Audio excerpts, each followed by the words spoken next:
Okay, record is on.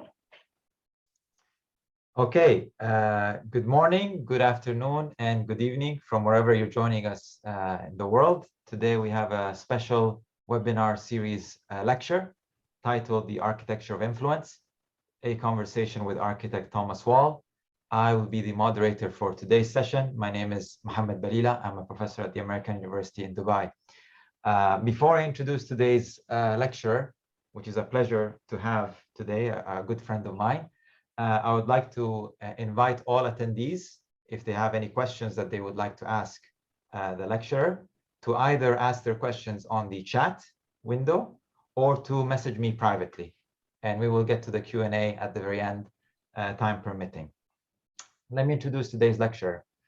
Born in St. Louis, Missouri, Tom grew up around a very traditional aesthetic of design. It wasn't until he went to Cornell University that he began to truly understand the whole world is full of a variety of design styles and aesthetics. After receiving his undergraduate degree in medieval literature with a concentration in architecture, he went to study architecture and furniture design at the Royal Danish Academy of Art in Copenhagen, Denmark.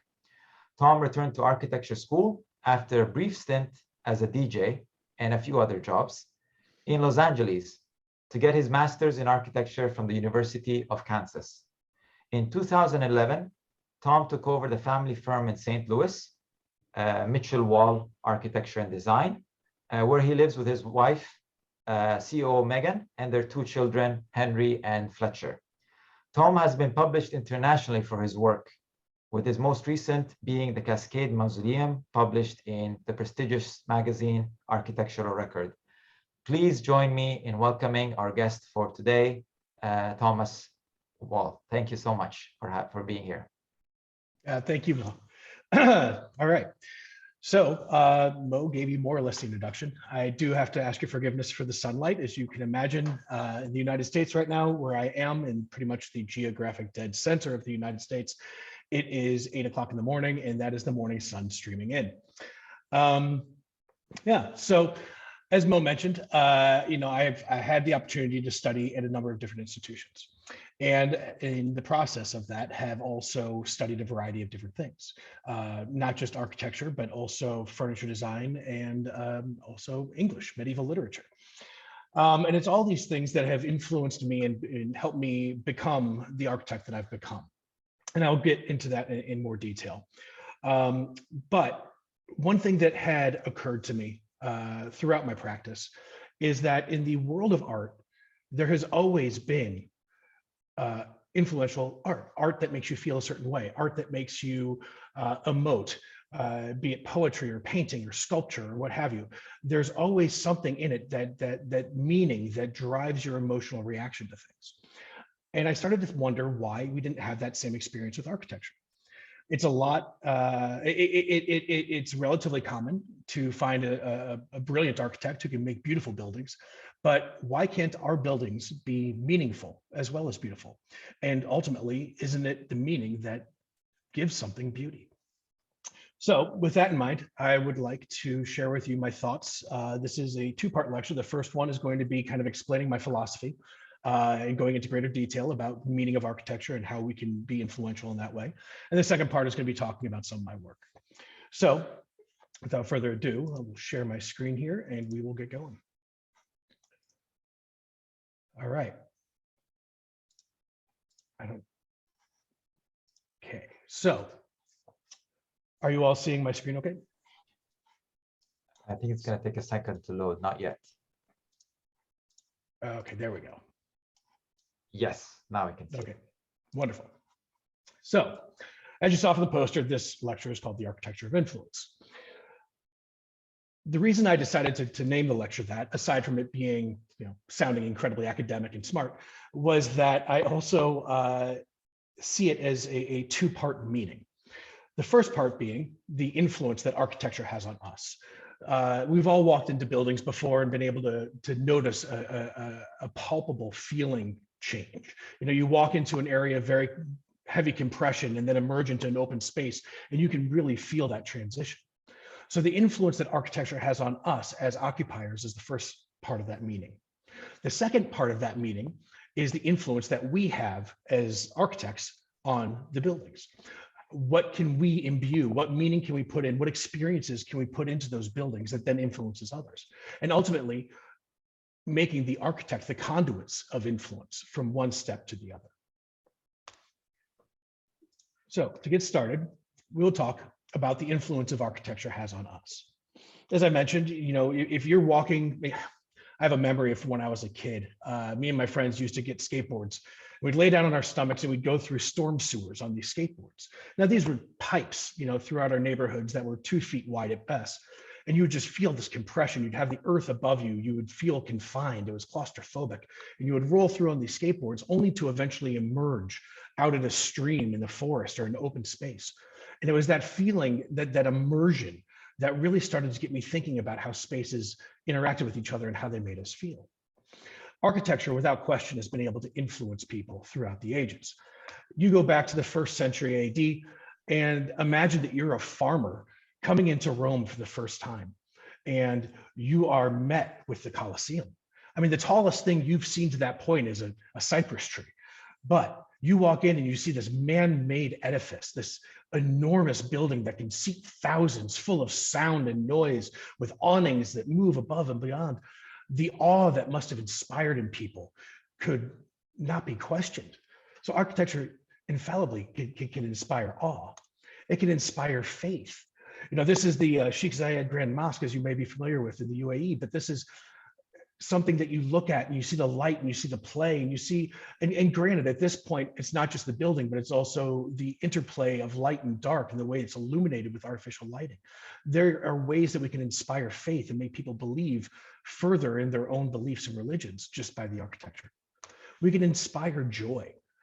I mean, the use of colors in contemporary design has gone above and beyond. I mean, ever since we started to begin to understand sick building syndrome and the ability of a building to make people feel better, feel healthier, work better, and experience life in a better way just through the architecture, we've started to use color. We've started to use more interesting forms. So we can inspire joy, faith, awe, all these things, and the list can go on and on. But then we also have to talk about the influence that we have on architecture. Obviously, the architecture that we design can influence other people, but we have a responsibility as architects to bring our influence into that design and then impart that emotion, impart that feeling, impart whatever meaning we're trying to imbue to the occupiers of those spaces. So where does that influence come from? Well, we are the culmination of our experiences. We've spent all of our lives accomplishing experience. Whether you wanted to or not, you have gone through a myriad, millions of experiences. We have loved, we have suffered, we have endured all manners of existence. And the thing to take away from this is that every single one of you has had an entirely unique experience. Nobody watching this lecture, nobody in the world has had the same experience as anybody else. And the beautiful thing about that is that you now have a story to share. Whether you think it or not, your story is special. Your experience is special. And you have, as architects, as artists, as designers, you have the ability to share that experience, to share that story with the people who ultimately are going to use your design. No one on earth has had your experience. So to kind of recap, we have these 2 unique levels of influence: how architecture influences the users and how we influence the architecture. Now, this is not unique in the slightest to architecture.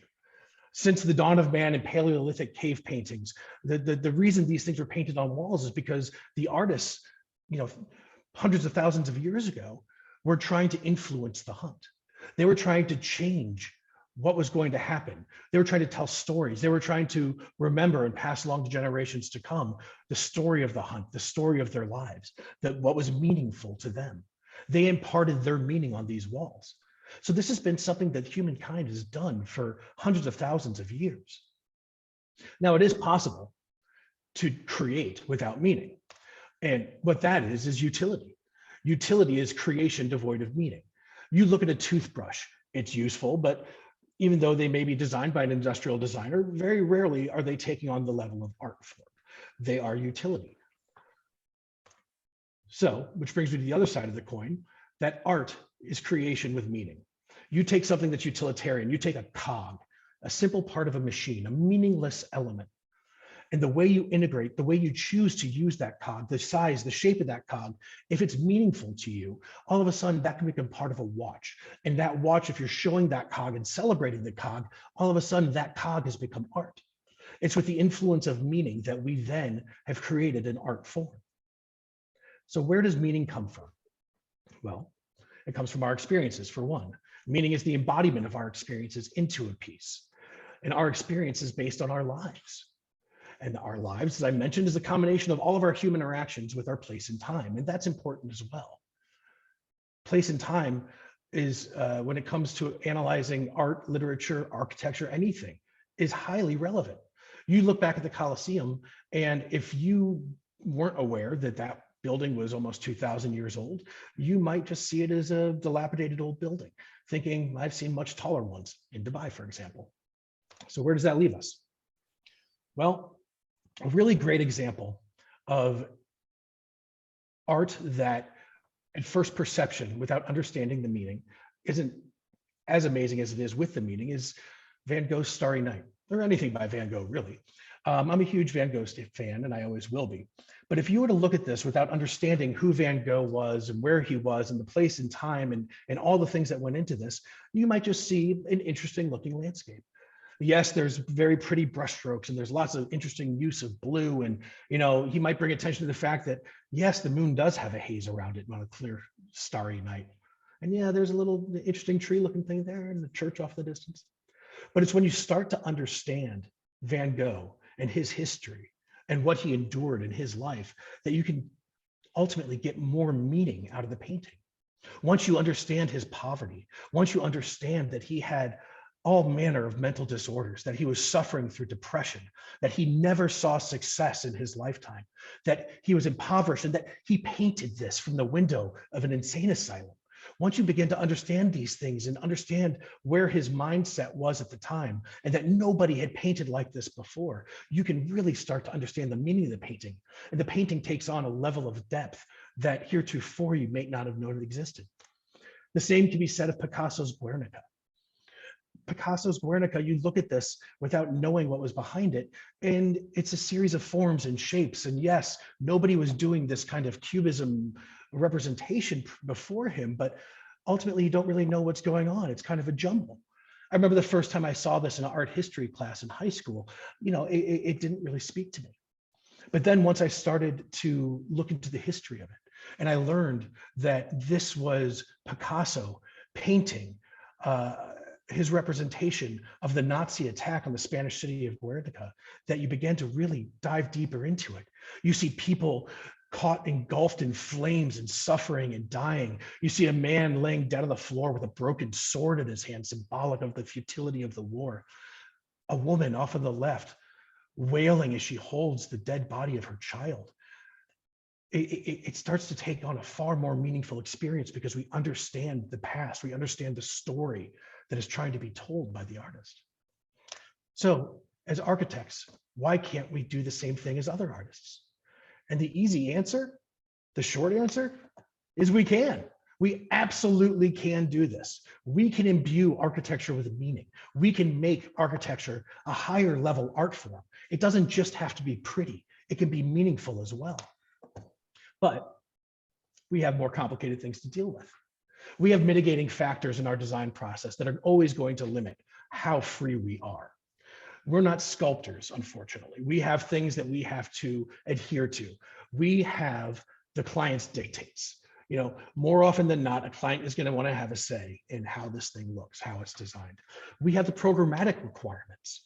If somebody asks you to design a hospital, you can't just throw together something that's pretty and say that's good. You have to understand that rooms have to interact with each other in certain ways. You have to understand that an ER and a surgery and a clean room, these all have to be lodged together in such a way that it promotes the efficacious use of the hospital. Programmatic requirements are going to dictate part of our design. We have systematic requirements, HVAC, electric, plumbing, gas lines, all of these things to keep in mind. I mean, you can't have an elevator shift positions mid-floor. It just doesn't work. It has to run through the entirety of the building. So we're also limited by that. And then ultimately, we have really annoying things like gravity, wind load, snow load, rain load. These are all things we also have to consider as well, because human beings are going to be occupying our building. So knowing we have these constraints, we still have room for artistic expression. We just have to work within these confines. Now, some architects have made entire careers off of kind of eschewing the concept of doing things practically. Great example of this is Frank Gehry. I'm a big fan of Frank Gehry. I think he is remarkable in the innovation that he's done. However, if you've ever looked at cross-sectional analyses of pretty much any of these buildings, they're totally impractical. This is the Disney Philharmonic, as you may be able to recognize. And this building has more dead space than any other building I've ever seen. And the reason is because Frank created the form. He created a beautiful building and then tried to retrofit it with the program. They weren't working harmoniously. And so as a result, you wind up with a lot of dead space. It's not a good balance of form and function. Furthermore, this is just an interesting aside because I was actually in Los Angeles when this was built. And originally it was made of highly polished stainless steel panels. And as you can imagine, when you have a parametric mirror, the result is that the sun hits that and then it focuses the light. Well, across the street from the Philharmonic is a series of condominiums, very high priced condominiums, because you're in a very valuable part of LA. And the residents of that building were complaining because essentially Frank had turned the sun into a death beam that was shooting a sun ray into these condominiums. One man complained because he had a plastic cup of coffee on his countertop. As a result of Frank's building, it melted the coffee cup on his counter. Residents were saying that their condos got up to 140 degrees. I mean, this is ridiculous. So then they had to go back and they had to sandblast the entire building to the tune of $90,000. But it's just this concept that form and function have to balance for us as well. It's not enough just to make something pretty and meaningful. So how do I, as an architect, try to make meaningful design? By introducing my personal experience and meaning. So what I'd like to do is kind of go into greater detail what Mo already told you in the introduction about my personal experience and meaning and how I bring that into architecture. As Mo mentioned, I started at the University of Cornell University as a freshman. I came in, I was 18 years old. I'm that guy right there. And frankly, if you all could remember that image of me as opposed to the way that I look on camera, I'd appreciate it because I think that guy's far more handsome than I am now. And I'd also like to point out that back here we have Professor Balila, just cruising back there in his specs. Anyway, I started at Cornell University, and frankly, I was not mature enough for the education they were trying to give me. I was 18 years old. And 18, in my opinion, is far too young to decide what you're going to do for a living. In fact, if you look at this picture, this is our freshman class. I'm willing to bet 75% of these people aren't even in architecture anymore. They've gone to do things like industrial design, jewelry design. Some have just left the field entirely. 18 is too young to really make that kind of commitment. But furthermore, Cornell's philosophy on design and their philosophy of education was to create designers. They were imbuing us with architectural analysis, deeper meaning of architecture, all the things I'm kind of talking about today, and frankly, trying to force this into my head at the time, and my head just wasn't prepared to take it. So I was in architecture, and it was the summer before my sophomore year that my father passed away. Now, as Mo mentioned, this is a family firm that I'm now in charge of, and my dad had started the firm about 45 years ago. And when he died, it kind of flipped a switch in my brain. You know, I didn't want to deal with anything. He died, and 2 weeks later, I left to go back to school, and I just kind of never came back. I didn't deal with it. I didn't focus on it. I just kind of ignored it and wanted to get as far away from it as possible. And that included leaving the architecture program. So after my sophomore year, I switched into the English department at Cornell. And it was there that I started to do these deep dives into the analysis of literature. And frankly, it was through my study of English literature that I began to understand architecture. I didn't realize it at the time, but my English degree is far more influential in my design process than my architecture degree ever was. And I'll get to that in a little bit. After college, I actually didn't even stick around for graduation. I moved straight out to Los Angeles, and I did a myriad of different things. I think in the 4 years I was there, I had 16 jobs, not the least of which was I was a DJ. And, you know, got to have a lot of fun with that. I wound up doing some A-list celebrity parties and things, DJ'd a Matthew McConaughey's beach house, and I DJ'd a party for Zach Braff, DJ'd for Marilyn Manson. That was probably the most intimidating thing I ever did. I also was a model and an actor. And again, let's focus on that version of Tom and not this 42-year-old version you see lecturing today. But I wasn't really doing anything special. I certainly wasn't doing anything to make myself feel like I was creating anything of quality. I wasn't producing art. I wasn't doing anything meaningful. And after about 5 years, that started to weigh on me. I remember one time, it was about 3 in the morning. I was sitting behind the turntables. I hadn't seen the sun in about 3 days because, I was working nights. And I'm living in Los Angeles. I mean, the daytime is the best time in LA, but I just wasn't living the life that I wanted. And I realized that I didn't want to be doing the same thing in 10 years. So I decided to apply to graduate schools. And the University of Kansas was good enough to accept me. Now, KU's academic process is very different from Cornell's. KU's process is far more focused on creating architects than it is designers.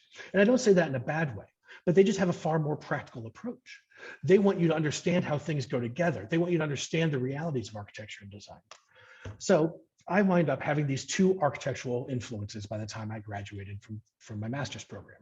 On the one hand, we had Cornell creating designers with the emphasis on form and then function, and really hammering in analytical thought. And on the other hand, I had the University of Kansas, which was creating architects. They wanted to make sure you were able to design buildings that worked. They wanted to make sure that you were practical in your approaches to design. And then, of course, I had the tertiary influence of my English degree. Now, taking a step back to my English degree, I want to talk to you a bit about the first thing I ever saw that inspired me to think that everything has a structure. This poem is Grasshopper. It's a poem by E.E. Cummings. Now, you look at this poem and you cannot deny that the absence of structure changes the perception of the poem. Or maybe it's the deliberate structure that has changed the perception of the poem. It makes it complicated to read. Words are misspelled. Words are out of line. Lines are mixed and mashed together in different ways. Punctuation is out of place. This has taken the English language and turned it on its head while still communicating. And that's the remarkable thing about this. The structure has been completely deviated, intentionally so, and yet we still understand what the poet was trying to say. And so I began to think about how structure exists in everything. Structure, not necessarily the structure that you and I know as architectural structure, but structures of poetry, structures of music, structure of art, structure of life. Life has a structure, and it's in that deviation of structure that we begin to take notice of things. Structures everywhere. In poetry, there is meter, rhythm, rhyme, sentence structure, as you just saw. In music, we have verse, chorus, bridge. There's rhythm, rhyming structure. There's all sorts of things that combine to make the things that we love. Now, if you ever want to take a real deep dive into the concepts of structure, there's a wonderful book out there by a guy named Douglas Hofstadter called Gödel, Escher, Bach. Now, this book, it'll take you a couple months to read. It is not light. It's about 3 inches thick, but it does a deep dive into the mathematics of Gödel, the art of M.C. Escher, and the music, specifically the fugues of Johann Sebastian Bach. And what he is doing is then incorporating that with stories and fictional narratives interspersed throughout the book. And it's kind of brilliant because, and I stole this quote directly off Wikipedia, but it was pretty succinct, so I figured I might as well use it. The description being that systems can acquire meaningful context despite being made of meaningless elements. Now, if that doesn't define architecture, music, mathematics, art, everything to a T, and that meaningful representation of meaningless elements, then I don't know what does. And this book, of course, in itself is an artistic piece in that he has taken this philosophy of creating meaningful context for meaningless elements by taking the meaningless elements of the individual stories and putting them in meaningful context. It's very circular and meta. It's a great book. I highly recommend it. So to recap, architecture is structure composed of meaningless elements in a meaningful way. Architecture is poetry. Architecture is music. And we have every opportunity as architects to make our work just as meaningful as the artists, the poets, the musicians. Johann Wolfgang von Goethe once said, music is liquid architecture and architecture is frozen music. So let's take advantage of that. So with that, I'll bring you into my personal works. These are projects that I have done, and there's only 2 of them that I have here to present, where I've tried to imbue meaning. So it was back in like 2015, I think, where I met my dream client. Now, he had a traditional aesthetic, which is pretty typical for St. Louis. And, Mo touched upon that. And that's not necessarily the dream part, as I say here, but he was a dream client because he had an enormous plot of land. There was no budget, and he really just wanted to see what I was capable of. So the first thing I thought of was, I have an opportunity here to create art. It's not going to be enough to create just a building that looks good. Actually, let me contradict myself. That wasn't the first thought I had, because the first thing I did is sit down and try to design a floor plan. And it went horribly awry. It looked terrible. It was linear. You may as well have designed a bowling alley with rooms attached to it. It was a terrible design. And it was at that point that I thought to myself, I need to create a meaning. I need to create a philosophy for this design. Because once you have that philosophy for a design, once you have meaning, once you've established a system in which to put these meaningless parts, the architecture almost designs itself. So how do I make a meaningful design for this client? Well, I have my experience, which I've already told you in great length. And then I have the life and experience of the client. Well, in residential design, and surely in commercial as well, there's the opportunity for this. By incorporating the meaning of the client, you are making that building that much more meaningful for them. So I had to design a philosophy based on both the elements, both my experience, what I can bring to it, my understanding of theory, literature, art, music, and then I also combined that with the life and experience of the client. So I interviewed them at great length. I got to know them very well. And when you're doing residential design, having an almost intimate relationship with your client is so helpful, because it helps you understand who they are, and it helps you imbue that meaning into your design. So with this family, specific family, they were deeply spiritual.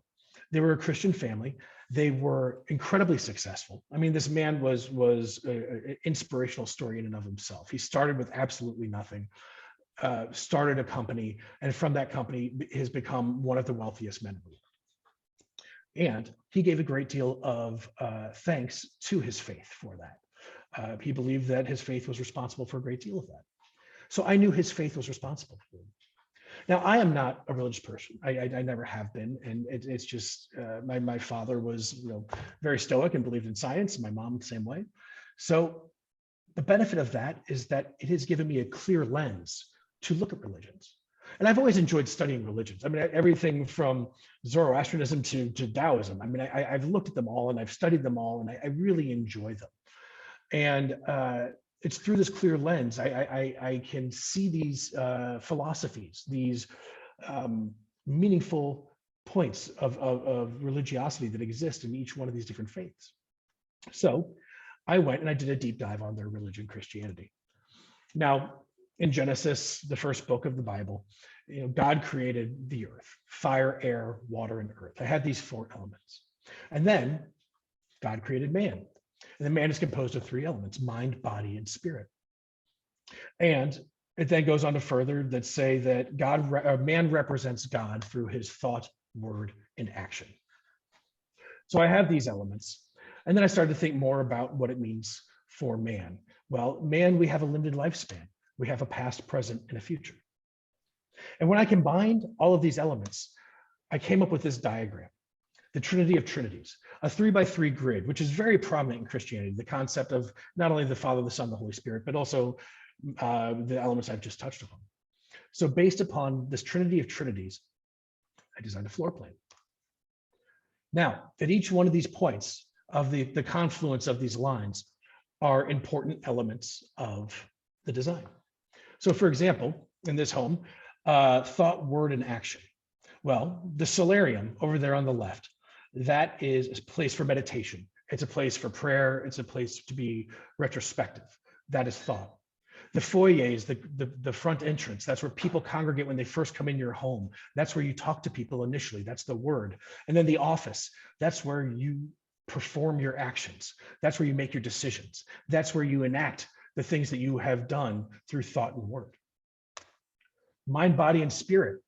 Well, you have the mind in the solarium, the body outside of the fountain because the water is tactile and it leads to the pool and it's more of a tactile experience. And then the spirit, I'm sorry, the mind is in the office and the spirit is in the solarium. But you have these experiences based on that triangle. And then past, present, future. In the foyer, in the center of that circle, was a railroad spike buried into the marble floor. And the reason is because this man initially made his money because of the railroads. He started off in that way. So that was a way for him to remember his past as he traversed through his building. You then go to the living room, which is the present. That's where you congregate with your family. And then outside, I mean, water is the beginning of all things. That's the future. And lastly, we have earth, air, water, and fire. Over there on the bottom left, the solarium looks out over a lake, water. The office, that looks out over the land, that's earth. Well, up there on the top left, that's the fire pit. That's pretty self-explanatory. And that stairwell on the top right, that's air, because that is a 3-story stairwell that leads up to an enormous skylight. So that stairwell would always be flooded in light and really inspire you to go up into the sky. And this is what the building wound up looking like. Now, this is a style that I call St. Louis beer baron style. It's a very Midwestern kind of thing, but it's a very kind of prestigious look. And you'll forgive that I only have renders to show right now. The building has not been completed, but the building was designed based around this philosophy, and I was able to create this building. And when I tell you that the philosophy drove the design, once I had that grid laid out, once I had that trinity of trinities established, the rest of it just kind of fell into place. It was easy. It was like riding a wave in the ocean. I just had to keep myself afloat. Looking at it from another direction, this is across that lake that I mentioned. We're looking into the solarium there on the bottom level. This was really, I think, the first time I was able to imbue a deeper meaning into my architectural design. By imbuing meaning into the project relevant to the clients and their lives, I was able to create something unique and special to them and their beliefs. And that's what we're hoping for. It's not enough to be an exercise in egotism. We can't just put our beliefs, our meaning into a thing. We have to also incorporate what's meaningful to the people who are going to be occupying the space. Going back to Guernica, it's meaningful because people experienced the bombing of Guernica during World War II. They were able to look at that and relive that horror and see it and feel that emotion. You need to make sure that people occupying the space can interpret what you're looking to do. Now then, this one, next project, is my baby. This is my favorite thing I've ever designed. This is the Cascade Mausoleum. And it was for the same project, for the same client. And I will never forget when the client approached me. It was in the middle of the design process for his home. He told me he wanted to design a mausoleum. And I don't know about the rest of you, but designing a mausoleum is not something that happens ever. You know, you really don't get contacted to design mausoleums. And this area, this cemetery that it was going to be built in, is a historic cemetery in St. Louis, going back a couple hundred years. And a mausoleum has not been built there in over 70 years. This was going to be the first new mausoleum. So once again, I have a meeting with a client and I want to get the project requirements because those are the things that are going to be limiting to us. We needed room for 8 sarcophagi. They didn't want to do any sort of cremains, putting urns in there. They didn't want to be buried below ground. They just preferred not to be in the ground. So they wanted sarcophagi. So I knew I needed 8 sarcophagi. I knew it was located at Bellefontaine Cemetery, as I mentioned. One thing that the client mentioned when we were on site, and he had a couple of different locations at the cemetery that he was looking at. One was uphill and one was down in a valley right next to a lake. Now, I immediately fell in love with the location next to the lake, but who doesn't want to put a building right next to water? I mean, the reflections, the work, it's so much more dynamic. But he told me that he had lived downhill from someone before and he never wanted to live downhill from anyone ever again. So I convinced him to take the downhill site on the promise that I would make sure that he was never downhill from anybody. And I'll get to that in a little bit. And of course, Bellefontaine Cemetery, as I mentioned, is incredibly historic. There are mausoleums there from famous people, artists, musicians, writers, generals, even some less fortunate famous people are buried there. There are famous architects represented there. The most famous one to date is probably this one, the Wainwright tomb by Louis Sullivan. Now, this was designed by Louis Sullivan, and Louis Sullivan also did the Wainwright building in downtown St. Louis, as well as the one in Chicago. The Wainwrights were a big industrial family. They had endless money, and they wanted this mausoleum built. So Louis Sullivan designed this one, and actually Frank Lloyd Wright was interned at his office when he did this. And this is a beautiful building, but this is the competition, I suppose. When we think about what you're up against, and you put in a unique building in a space occupied by other unique buildings, you kind of start to think about, what is this going to look like? Well, every other building there is traditional. I mean, this is the most forward-thinking construct in the cemetery before I got to put my hands on it. So going back to the requirements, I had the room for our sarcophagi located at Bellefonte Cemetery and not downhill. But because this is a mausoleum, it came with certain freedoms as well. There were no systems to be considered. I don't have to worry about gas, water, electric, anything like that. It is a freestanding building. And in that way, very sculptural. There was no design guidance. Again, the client trusted me enough to give me carte blanche. He just said, I want to see what you can do. And my favorite element of any project when this pops up, no budget. It literally was just, let's see what you can put together. So I started my process. And once again, I began with research. Well, I already knew about the family. I knew their faith. I knew them pretty intimately at that point, so I didn't have to research them anymore. But I needed to learn more about mausoleums. How are they built? How do they go together? What is the theory behind them? The internet did not provide a whole lot. I mean, you Google mausoleums and they all tended to look the same. I went down to New Orleans, which, if you're unfamiliar, is in the state of Louisiana at the Mississippi Delta in the southern US. Now, Louisiana, specifically New Orleans, has a very high water table. And so the water in the ground is misproportionate. And when people first started occupying Louisiana several hundred years ago, and they would go to bury their dead, it was only a couple of weeks before those coffins were floating to the surface. Now, nobody wants to see their loved ones, coming up out of the ground. And they quickly determined that the only way to entomb their loved ones was through mausoleums. And as a result, every cemetery in New Orleans is populated with innumerable mausoleums. But again, they all looked like this. They were all very much designed for the dead. Now, it was while I was in New Orleans that I was going through some historical archives, and I was looking at drawings. And I came across a perspectival drawing that an architect had done of a mausoleum. And it triggered something in my head, this concept of forced perspective. Now, we're all familiar with forced perspective, whether you know it or not. Forced perspective is an optical illusion to make something appear larger, smaller, closer, or further away than it really is through various tricks of the eye. Now, the most common one, and one I'm sure everyone here has done at least once in their life, is the photographic forced perspective. Everyone's gone, and if you haven't tried to push up the Leaning Tower of Pisa, you've seen people trying to pick up the Eiffel Tower from above, or holding the sun in the palm of their hands. Instagram is rife with people doing this kind of thing. There's also theatrical forced perspective, a very common technique used as far back as antiquity, where they would design these sets to be converging to a point in the near distance that gave the perception of the set being much deeper than it actually is. Now, if these actresses were to walk further back in the set, it would be a short matter of time before they had to duck to not hit the chandeliers with their head. But when you're staying only in the foreground, that forced perspective creates the illusion you want. And then, of course, there's architectural forced perspective. This is the, oh gosh, I'm going to blank on the name now, Palazzo Spada by Borromini in Italy. And as you can see, he created, through the section cut here, he created a forced perspective in this colonnade, this system where you are looking down this hallway, and it gives this illusion of being far, far longer than it actually is. In so much that the sculpture at the end of the hall, which appears to be life size, is not. It's only like a foot or two tall. It's a very nice illusion. I also started to think about how mausoleums are used. Mausoleums are traditionally designed for dead people. That's something that really bothered me. They're gated off, they're closed, they're locked, they're used only when somebody dies. They might be opened. Maybe on occasion there's a bench out front or something, but they're very much designed for the housing of the dead people. And I wanted to do something different.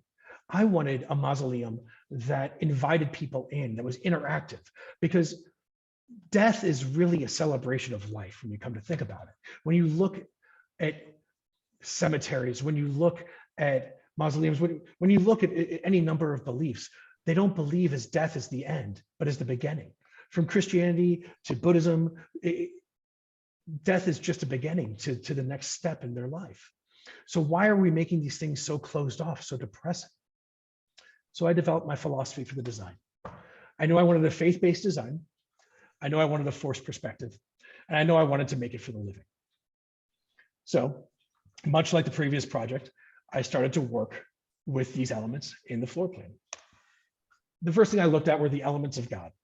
In Christian belief, God is broken up into three pieces: the Father, the Son, and the Holy Spirit. These are the three elements of God. So I oriented the mausoleum on astronomical north-south, which I'll get into in a little bit for the reason why. But I oriented on that astronomical north-south, which is about 1 degree different from magnetic north-south. And the civil engineers did not like me for this, but it was very important that I did so. And so on the far north end is the Father, then the Son, and then on the south is the Holy Spirit.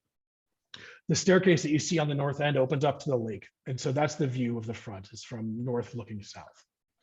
Now, going from east to west, I did the elements of man. I did the mind, the body, and the spirit from east to west. Now,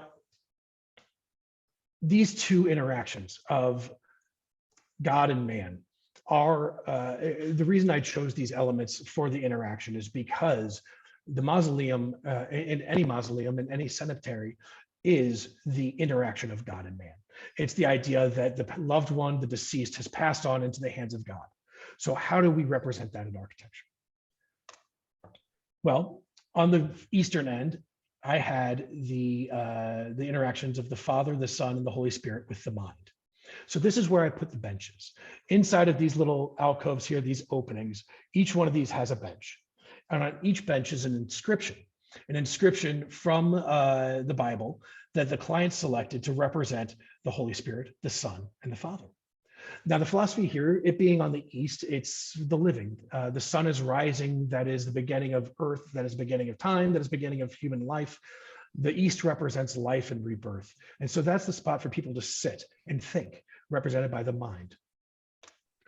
The second spot was the area with the gates that access the crypt. That is the body, and the body's interaction with the Father, the Son, and the Holy Spirit. Now, the idea being here that you cannot get into the crypt without leaving your corporeal form behind. The gates divide body from spirit. Once you pass through there, the idea being that you can't pass through there without becoming a spirit. Now, these were represented in artistic ways on the gates. And this was something that I collaborated on the design of, and I'm very proud of these gates as well. But at the far left there, we have the Holy Spirit. The Spirit's symbol is fire. And so that's why there's a brass relief of fire on the gate. And each gate has an interpretation of the tree of knowledge on it. Now, in the Christian belief, the tree of knowledge was the way that mankind developed free will. And free will is what leads a person to have the choice whether or not to believe. And that is a big part of the Christian belief. So the tree of knowledge is represented on each of these gates. On the far left with the Holy Spirit, it's in a single line representing the beginnings and end. With the Son, you see the crown of thorns. That's the representation of Jesus in the triangle, and the representation of the Trinity. And then with the Father, we have the all-seeing eye, and that is represented. And those are all represented. That tree is represented with circles, the never-ending and infinite concept of God. Once we get beyond the gates, we get into the crypt itself, and that's where the stained glass is. Now, the stained glass, again, represents the Father, the Son, and the Holy Spirit, but this time it represents the soul. On the western side of the mausoleum, when the sun is setting and the light is streaming through, it's the end of life. The light being filtered by this glass is the transmutation of the human soul into a being that can be elevated up to heaven. And so we have these representations of the Father, Son, and the Holy Spirit in this beautifully done glass. This is actually, the glass was done by a local craftsman, Emil Fry, a 7th generation stained glass worker who's just brilliant. And did these designs representative of the Father, the Son, and the Holy Spirit. Now, If we're looking at the elevation, I also divided it into 3 elements that way as well: the life, death, and afterlife. The concept being that while you are outside the mausoleum, standing amongst this beautiful cemetery, and it's not just a cemetery, it's also a level 2 arboretum and a gorgeous park, and really just a fantastic place to be. So when you're outside among these trees and plants and flowers, you're in life. When you ascend the first set of steps up to the crypt level, you are under an enormous amount of stone. The granite above you just presses down. You look to your right and you see the crypt in black polished granite. And then as you ascend the second flight of stairs towards that cross, you're ascending to the afterlife. So this is the kind of the approach to the mausoleum. You can see it across the lake. This is when we're in life. This is when we are experiencing life and looking at the mausoleum. You can see the first perspective there and how it kind of draws you in. As you get up to the first level and ascend to the crypt level, you see the benches would be there on the left inside those openings. And there's the stairway up to the cross in the middle there. And then on the right image, you see the black polished granite. Now, I very intentionally selected black polished granite because I wanted to have that reflection. I also wanted to call out the idea that this is the entombment space. This is death, this is black, but everything else is white. Now, with that black polished granite, it serves as a bit of a memento mori, a reminder to die. It's the same thing as, medieval philosophers keeping a skull on their desk, or Roman generals returning from war with a slave behind them whispering, "Remember, thou art mortal." This is so you can see yourself in death and be reminded that death comes for us all and it's inescapable. As you ascend the second flight of stairs, which the contractors lovingly referred to as the stairway to heaven, as you ascend these stairs up towards the cross, you're going up towards the afterlife. And on either side of the flight of stairs at the top, you can turn right or left. And those then ascend to a second area where you can view out and look over the entirety of Bellefontaine. And it is just a spectacular view. I've informed Bellefontaine that should that tree that's dead center ever die, they need to replace it immediately because that just is too perfect for that view. But this is the view that it provides. Now, as one other fun element of the building, the client is a person who I've never seen more in love with their wife. His wife is the sun and the moon to him and means everything. And so I wanted to make sure it was meaningful in that respect as well. So what I did is I knew her birthday was December 20th. So that cross at the top of the stair is cut into a 32,000 pound block of granite. It's a solid piece of granite, 9 foot by 2 foot deep by 9 foot wide. And it's cut into that at a 27.9 degree angle. Now, the reason being that on December 20th at solar noon, the cross will project directly onto the floor where there's a 4x8 panel with a cross etched into it. So what this does is on her birthday, the cross lines up with the etched in cross perfectly. Now, I love that. And I was terrified the first time that happened, because if something had been just a little bit off, it would have been a very expensive mistake. I mean, how do you move a 32,000 pound block of granite? I would need the Pharaoh's help. But it all worked out. I was very relieved. And this mausoleum, this thing that I've created, it's here and it functions the way it's supposed to. And it was able to imbue meaning. Underneath this odd shaped panel, the 4x8 panel, there's also a time capsule. Couldn't think of the word for a minute there.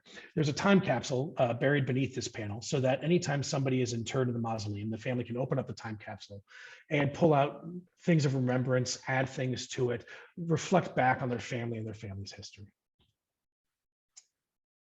So that is the Bellefontaine Mausoleum. And that is how I've tried as an architect to imbue meaning and to try to influence the people and influence the architecture so that it in turn can influence the occupiers of this space. I appreciate your time. Thank you so much for listening to me talk. I guess at this point, we can turn to questions. Wow. Thank you so much, Tom, for an incredibly inspirational and emotional presentation. It's I don't know how you managed to squeeze all these words all of these concepts in the, as an academic and as a professional, I really appreciate the duality of the presentation, where you started with the concept of meaning and the importance of experience, which I want to touch upon personally as well. And then you showed us how, as architects, we have the duty to also embed our work and the experiences of those who experience our work with meaning. You touched upon certain topics such as the metaphysical, the spiritual, the vernacular, the traditional. Students of mine in my History and Theory of Architecture 3 are going to be scratching their heads and saying, how did Professor Belila do this? That today we were talking about Louis Sullivan, Frank Lloyd Wright, Frank Gehry with the Walt Disney Concert Hall, all in the same class.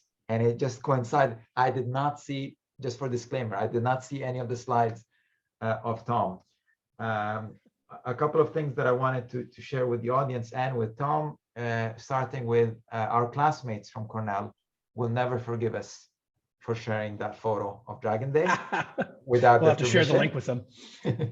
Yes. Also, I love how the sun is hitting your face now as it's changing, basically based on what you said about, you know, the location of where you are in the Midwest, and how the sun is coming obviously from the window. One thing that I would like to share with the audience that they would not know from your lecture or from me discussing before we jump into the questions, and I'm getting some extremely interesting questions. I don't know how I'm going to be squeezing them. I hope that you have a little bit of time so that we can hit 3 or 4. Wonderful. I wanted to start with 2 disclaimers, two kind of like fun facts that the audience would not know. Number one is Tom mentioned the sun a lot, which we saw both in terms of some of the paintings. You even touched on Van Gogh, my God. And I was discussing this with my studio students, first year students. So the sun seems to appear as in many different aspects of your presentation, both in terms of slides and other work that you showed, and also in your last work of the mausoleum, which we're getting a lot of questions, particularly on that project. No surprise, as a contrast between the two. Tom kind of gave us a glimpse of his DJing career, because we were both from the same year, and we were in one open plan. Imagine 70 first years basically sharing the top floor of an old armory building known as Rand Hall, and without anyone. Yes, yeah, exactly. Without anyone giving him the responsibility, he took it upon himself to, at like 3 o'clock in the morning onwards, he would be the unofficial DJ. and knowing Tom and knowing his loud and positive personality, the music was loud. You'd have to wear, at the time we didn't have noise canceling headphones, unfortunately. One of the songs that he would always play as the sun would be rising, literally at 6 o'clock in the morning, when you have to calculate, do I have time to go home, shower, and come back and present, was the Beatles' Here Comes the Sun. And I felt that was so sarcastic and ironic at the same time. It's like, yes, here comes the sun. And the feeling, you know, it felt like being almost vampires. All the upperclassmen would tell us, whatever you do, make sure that you get a couple of hours of sleep before the sun rises, so that psychologically you feel like you slept the whole night. Anyways, that's something that I'll never forget based on that. And the second one is something that's very dear to me. I would like to consider that we weren't that close in first year. There was 70 of us. Yeah. You were your own personality. I was my own personality in terms of very positive people. Mine was more on the international side, which I think most of the audience would side with me on that side. Hey, I use metric and I use Celsius. And I bet you confused some of us with the feet and the Fahrenheit. No, it's no problem. But what I was getting at in terms of that is we connected that second year when you said after the loss of your father, when we traveled together in Eastern Europe for the study tour in Germany and particularly in Prague. And at that point, I'd actually left architecture at that point. Yes, But I convinced the English department to give me 15 credits to study cafe culture. And so I spent the entire summer in bars and cafes and just kept a journal and got 15 credits out of it.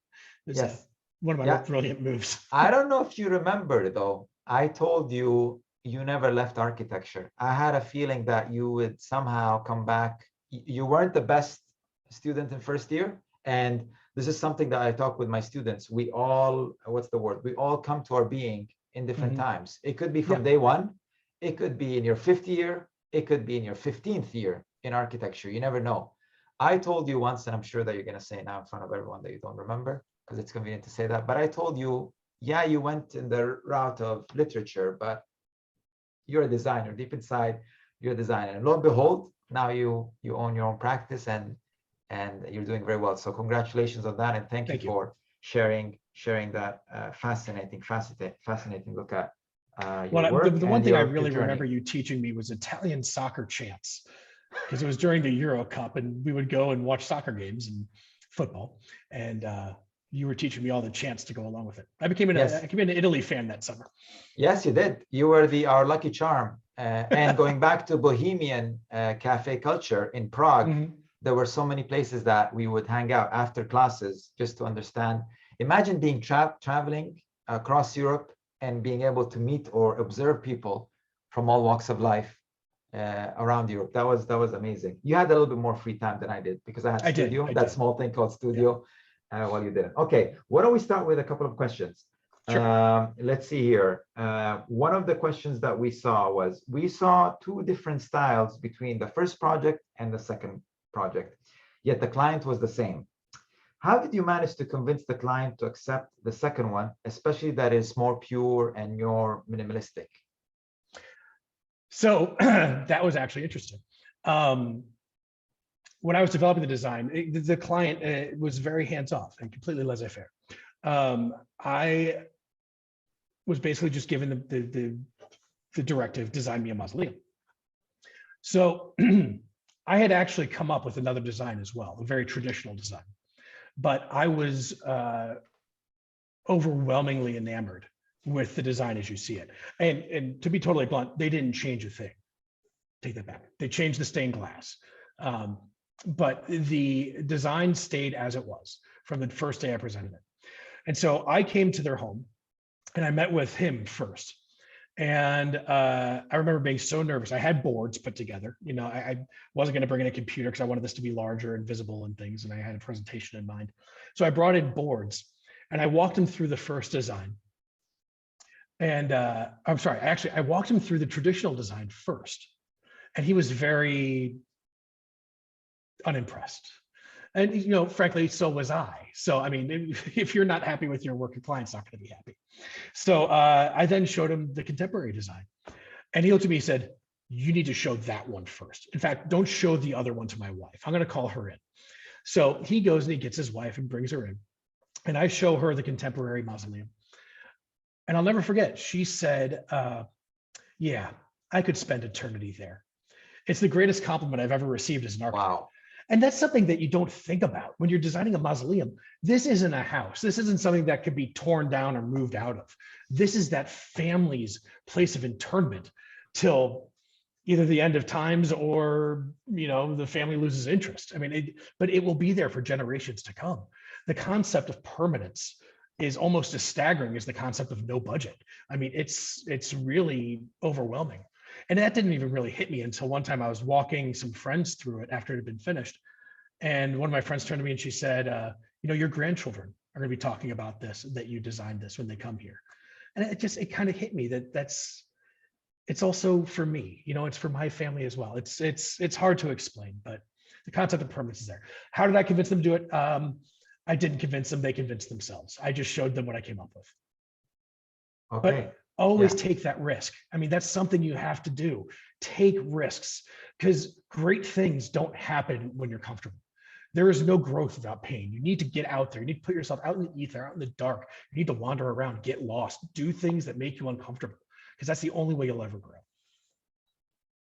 To my students, it's his words, not mine. We did not choreograph this. We speak in different accents, and it's not the Cornell education that did that, but it's amazing. It's coming from you. I particularly appreciate the fact that you celebrated life in a mausoleum, so that it's not just about death itself.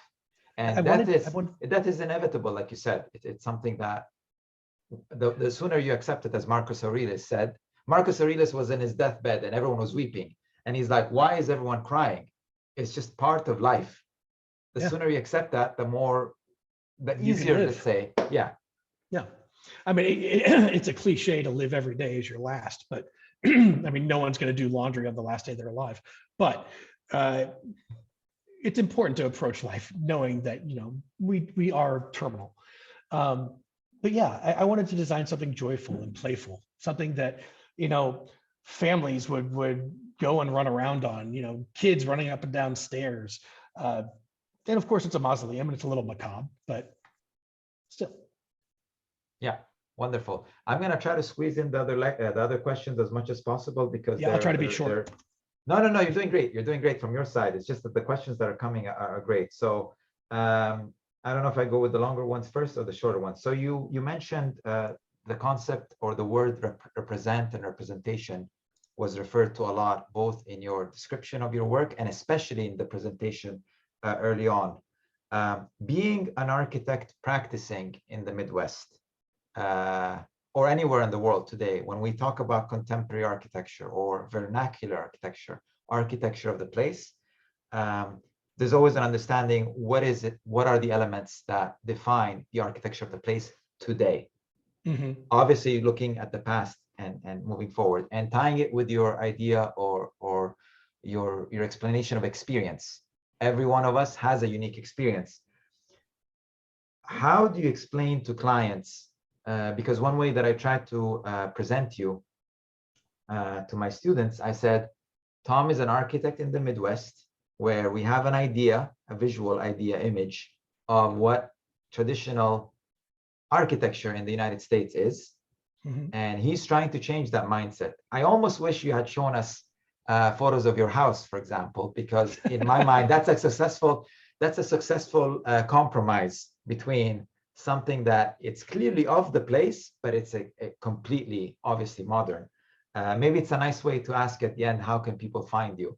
Aside from your obviously firm website, you're going to tell us that there's another way to find you, obviously, because the world is changing. The question is, when you're looking at art and architecture, particularly trying to convince clients, aside from this perfect client, how important is the experience of the user of the art, of the architecture, to make them understand something? In other words, the Guernica, the Starry Night, seeing them in slides is one thing, looking at them in books is another thing, but actually experiencing them. I can say that from the Palazzo Spada, Borromini, my favorite architect of all time, and I always show that slide. The Guernica, it's different when you look at it in the screen and when you realize it's a whole wall in a museum in Madrid. So without actually having a client that you can literally transport to these places and showing them these, how do you convince them? Again, similar to the first question, but not the dream architect. How do you convince the shift of mindset of what could traditional Midwestern architecture be today? It's an interesting question. Well, vernacular architecture is developed because of the materials that are present in the location, because of the climate of the location. I mean, you look at vernacular architecture, and I'm going to use America because it's what I'm familiar with, but if you look at the Southwest of America, you know, you have a lot of adobe, you have a lot of clay brick. The reason they did this is because A, it was widely available, and B, it was really good at protecting people from the heat. So, you know, during the day, the clay brick would absorb all of the heat. And then at nighttime, when the temperatures dropped, it would release that heat back in. So you have a vernacular based on the location and the climate of the people, what they were able to accomplish. Now with globalization and the internet and everything, we're starting to see a lot more communication between styles. You know, the problem is that you wind up with people who see a house in Southern California and they want to put that in Wisconsin, and you have to convince them that it might not be a great idea to make an entire glass house in a place where it gets to sub-zero temperatures for 6 months a year. So the convincing of clients is, you know, just something you have to do. Ultimately, the client is always right. We are in a service industry. You know, if a client wants to take your design and change it in such a way, you have two choices: do it or quit. And frankly, I would rather leave a happy client, because a happy client tells their friends. True. Did I even answer the question there? I'm not sure. Yeah, I think you did. I think you did. For students who haven't graduated yet, kindly replace the word client with professor. So professor is always right. And you want to have a happy professor because he tells his friends. No, jokes aside, no, that's very interesting.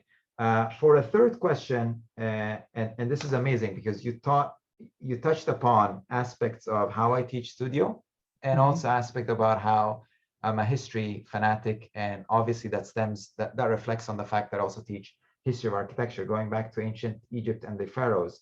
Tell us a little bit more about the science involved in timing the actual light hitting the cross and actually making it's like the Egyptians with the pyramids. They calculated the sun hitting a specific room at a specific date per year to perfection.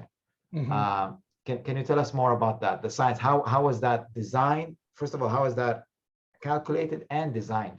Did you need someone, obviously like a specialist, to do that? Tell us the story of that.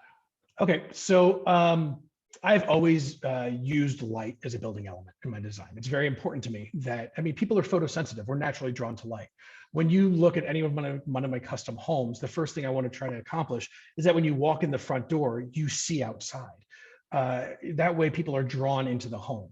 I really don't like, designs where you walk into a wall or where you walk into a dark space. It's just not very inviting. That might go back to our history as cavemen. Nobody wants to walk into a dark cave. There might be bears in there. But using light as a building element, I'm not original in that. Tadao Ando is probably the most brilliant person alive doing it. But it's something I've always incorporated in and been thoughtful of. So when I did the cross, I just did some research. It's not difficult in this day and age to find all the information you want. And so I knew the location of the site, the specific, geographical location. I knew its elevation. I knew everything I needed to know to find a proper solar study. And so there are numerous websites and programs you can download. And, the easiest one, of course, being Revit, where I design. Revit has a very powerful solar study program. But just to double check, in case Revit was not as accurate as I wanted, I went to a geological site, I think run by the government, that had the solar angles at specific times of day, and ran studies on actually 3 or 4 different sites just to triple and quadruple check everything before I realized that the sun-specific angle was at a certain spot at a certain time. Now, it doesn't come at noon, it comes at solar noon. So at 11:58 actually is when it crosses the cross. But everything's out there these days. And that's the cool thing, is that you can find any information you want. You just have to be curious. Very nicely put. I know Professor Alex is in the audience, and I hope that he was happy when he heard the software that you're using and how you calculate it. And the fact that when we were learning architecture, we didn't have that ease of access to information that students have today. Yeah. We'd have to go to a library. Yeah. One question that comes from a professor, and it's from Professor Alex, is thanks for the presentation. I appreciate your attitude about cemeteries, mausoleums, etc. Can the dead coexist with the living? Can cemeteries be readapted to incorporate housing and other functions? Are you familiar with the City of the Dead in Cairo, for example? Or I believe there are some similar to that in Mexico. Yeah, good question. Traditionally, people have not wanted to coexist with the dead to a certain respect. Obviously we have outliers, but they kind of prove the rule. The reason the City of the Dead and the reason the Mexican representations as well are profound is because they're unique. Going back to New Orleans, for example, back in New Orleans, when they first started burying people, they noticed that the closer the cemetery was to town, that people were getting sick. And they believed it was this thing called miasma that was making people sick, fumes from the cemetery and whatnot. And so cemeteries started being moved out to the countryside and further away. Obviously, we have an issue these days with the interment of bodies. The unfortunate reality is that we keep making more people, but we are not making more earth. And so we are running out of space for people to be buried. This is becoming more and more apparent in areas that are high population density, like China and things like that. In fact, there was a competition not too long ago to design a cemetery in China that would allow this kind of mass burial. I think people can coexist with the dead. And I think there are, of course, cultural references to that. You look at the Mexican culture and their celebration of Dia de los Muertos, where it is a celebration of the dead and the ancestors. And they go to the cemeteries and they put down pathways of flower petals to lead their ancestors back to their home so they know where to go. I mean, this concept of coexisting with the dead is not new or unique. I think people can do it. It's just a comfort level, because especially in Western culture, we've become so convinced that being around the dead is a bad thing. You know, in America, we fear ghosts, zombies, all these other shows you can watch on Netflix and things like that. We are, you know, without trying to make a pun, demonizing the dead. But, you know, I don't know necessarily that we also need to have mummified grandma sitting at the dinner table. I mean, I think there could be probably a comfortable balance between the two where we coexist with the memory and, if necessary, the remains of our ancestors. I just think it needs to be done thoughtfully and intelligently. Wow, nicely put. Final question, just because of time. Thank you for everyone for your patience, especially you, Tom. I think this is someone who's trying to impress you with their geographical knowledge. They want to know one of the landmarks from the land that you hail from is particularly St. Louis, is the St. Louis Arch, obviously. Mm-hmm. How has your perception of that monument changed through time? It's a good question. So, you know, when you're a kid, you go on the field trip with your class and you go up into the arch. Going up the arch, you want to talk about, you know, experiential architecture. You have to go up in this little egg-shaped pod. It's an elevator. And because it's an arch, it's not going straight up. It's up, over, up, over, up, over, up, over, ad nauseum. It is very slow and claustrophobic. And then you get to the top and you're in a room that the ceilings are, you know, maybe 8 feet with little tiny windows looking out. And because you're that high up, the building itself is waving back and forth. So the whole experience of the architecture is nauseating and claustrophobic and miserable. It's not a fun space to be in. So my initial experience of it as a child was discomfort. I wasn't necessarily afraid of heights or anything. And then as I grew older and studied architecture, you know, it's interesting because it's actually, the arch is propaganda. Before the arch was built, Kansas City, a town in the western edge of Missouri, was known as the gateway to the West. Well, St. Louis wanted to have some sort of status as well. So they rebranded themselves as the gateway to the West, and they built this giant arch, you know, and kind of stole that title. And so it's this propaganda piece, to this gateway that you go through as you are going on the westward expansion. So there's that historical element. But then the engineering aspect is also interesting as well. I mean, they were building this thing and it's made of steel and it gets incredibly hot. And so when they went to put the keystone in, if you will, the final piece at the top of the arch, they had to hose the whole thing down with millions of gallons of river water to cool it down, because the last piece didn't fit because all the steel had expanded. So it's an interesting engineering problem as well. Do I find it to be particularly meaningful? No. It's a cool building. I still don't like going up in it as an adult. I don't know many people that do. You can take the stairs if you want, but I mean, you're going to get your steps in the first 10 minutes. It's wow. It's a lot. Yeah. It's a How long would it take you to go up with the stairs? I don't know. I don't know. I don't know. Yeah. Final question for the evening, because it's 7:15 here in Dubai. Yes or no, very quickly. Will you ever forgive the St. Louis Rams for moving to LA? They are about to play in the Super Bowl. Obviously they are. Frankly, not a big sports guy. My life is busy enough without dealing about the politics of professional athletes. I like college sports. I watch KU basketball every time they play, but the St. Louis Rams, it's just another business. Got it. Well, with that, thank you so much again to our esteemed guest, Thomas Wall. Thank you so much for this great presentation, very insightful. And I need a couple of minutes to digest before I can even go to speak to you afterwards to thank you for this presentation. Thank you, Mo, everybody, for your time. if I may, Yes, I George, would like if to you'd just say add. one thing, Yes, please. of So course. first, Tom, thank you so much for this, inspirational presentation. There's a lot of depth spiritually, and also, so for me at least, I see a lot of sensitivity and depth that was really inspirational. So thank you for that. I would like to ask just one final question from my part. You selected the date for the light, that is the date of the a birthday of his wife, correct? Correct. So why that date specifically?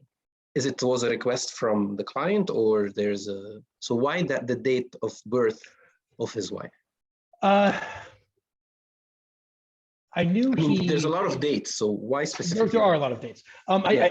I knew he was head over heels in love with her and would do anything for her on this world. Every year he throws her an enormous birthday party that I've been fortunate enough to been invited to. And it's a celebration of life, which of course plays into the concept of what I'm trying to achieve. Now, like you say, there's a number of dates, and 3 generations from now, it might be meaningless to people, but at the very least, 3 generations from now, his ancestors are going to remember his wife's birthday. Fair enough. Thank you. Also, if I may add, with life, we don't know what's ahead of us. We do have in tombstones the birthday.